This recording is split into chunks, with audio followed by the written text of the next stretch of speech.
తెలుగువారి వంటలో ఇవాళ వడపప్పు ఎలా చేయాలి, దానికి కావలసిన పదార్థాలు నేను మీకు ఇప్పుడు చూపిస్తున్నా.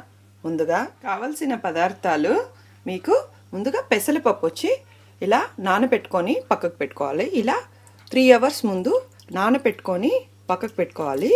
ఇలా పక్కకు పెట్టుకొని వాటర్ అంతా స్క్వీజ్ చేయాలి. మామూలు డ్రై పెసరపప్పుని 3 to 4 అవర్స్ మీకు నానబెట్టుకోవాలి ఈ వడపప్పుకి.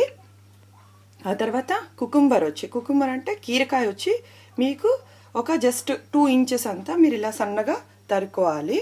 పచ్చి కొబ్బరి ఒక జస్ట్ 3 టేబుల్ స్పూన్స్ పచ్చి కొబ్బరి.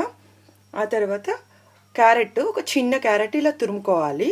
కొత్తిమీర ఇలా సన్నగా కట్ చేసుకోవాలి. నిమ్మపండు.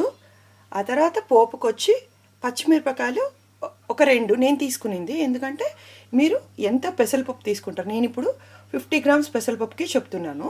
సో 50 గ్రామ్స్కి నేను 2 తీసుకుంటున్నాను. మీరు కారం ఎంత తింటారో అంత. పోపుకు కావాల్సిన సామాన్లు కరివేపాకు, ఆ తర్వాత ఆవాలు, ఉద్దిపప్పు, జీలకర్ర, పచ్చిమిరపకాయలు, 2 టేబుల్ స్పూన్స్ ఆయిల్, ఉప్పు తగినంత. ఇవి కావాల్సిన పదార్థాలు. ముందుగా మనము వాటర్ని స్క్వీజ్ చేసేసి అంటే వాటర్ని వడగట్టుకొని పక్కకు పెట్టుకోవాలి. ఇలా పెసరపప్పుని వడగట్టుకొని పక్కకు పెట్టుకున్న దాంట్లోకి మనము పోపు పెట్టుకోవాలి.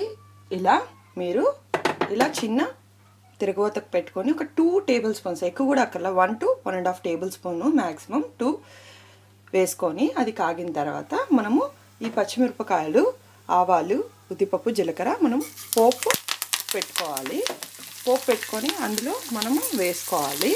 అప్పుడు మనకు ఇలా పోపు పెట్టుకున్న తర్వాత మనము అందులో వేసుకోవాలి. ఇలా మీరు పోపు పెట్టుకున్న దీన్ని పెసరపప్పులోకి, మనం వడగట్టుకున్న పెసరపప్పులోకి వేసుకోవాలి. ఇలా వేసుకున్న తర్వాత మనం ముందుగా తురిమి పెట్టుకున్న క్యారెట్, తర్వాత కట్ చేసుకున్న కొత్తిమీర, ఆ తర్వాత కొబ్బరి అంతా మనము ఇందులో వేసుకోవాలి. ఇలా కుకుంబరు అని కట్ చేసుకున్న వేసుకొని బాగా కలుపుకోవాలి. మీకు కారం కూడా ఉంటుంది దీంట్లో, ఎందుకంటే మనం పచ్చిమిరపకాయలు వేసుకున్నాము. ఉప్పు, ఆ తర్వాత మీరు ముందుగా స్క్వీజ్ చేసి పెట్టుకున్న లెమన్ జ్యూస్ వేసుకోవాలి.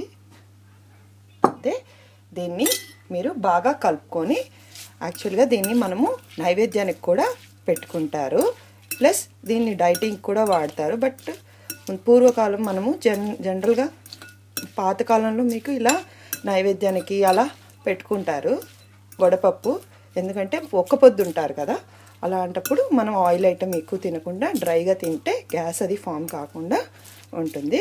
సో దీన్ని ఇప్పుడు సర్వింగ్ బౌల్లో తీసుకొని సర్వ్ చేసుకోవడమే. ఇలా అంతా కలుపుకొని మనం సర్వ్ చేసుకోవడమే.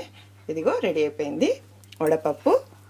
దీన్ని మనం సర్వింగ్ బౌల్లో తీసుకొని సర్వ్ చేసుకుంటాము. ఇలా బౌల్లో తీసుకొని మనము ఇలా సర్వ్ చేసుకుంటే ఈవినింగ్గా మనము సలాడ్గా కానీ, మార్నింగ్ కూడా మనం సలాడ్గా ఇవన్నీ కట్ చేసి ముందుగా పెట్టుకుంటే మార్నింగ్ కూడా తీసుకోవచ్చు. బట్ ఇది యాక్చువల్గా యూస్ చేసేది దేవుడికి నైవేద్యానికి అలా యూస్ చేస్తారు. దీన్ని వడపప్పు అంటారు.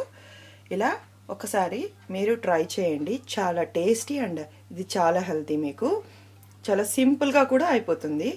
జస్ట్ పోపు పెట్టుకోవడమే మీకు. సో ఇలా ఒకసారి ట్రై చేసి చూడండి. మా తెలుగువారి వంటలు సబ్స్క్రైబ్ కండి. థ్యాంక్స్ ఈ వీడియో చూసినందుకు.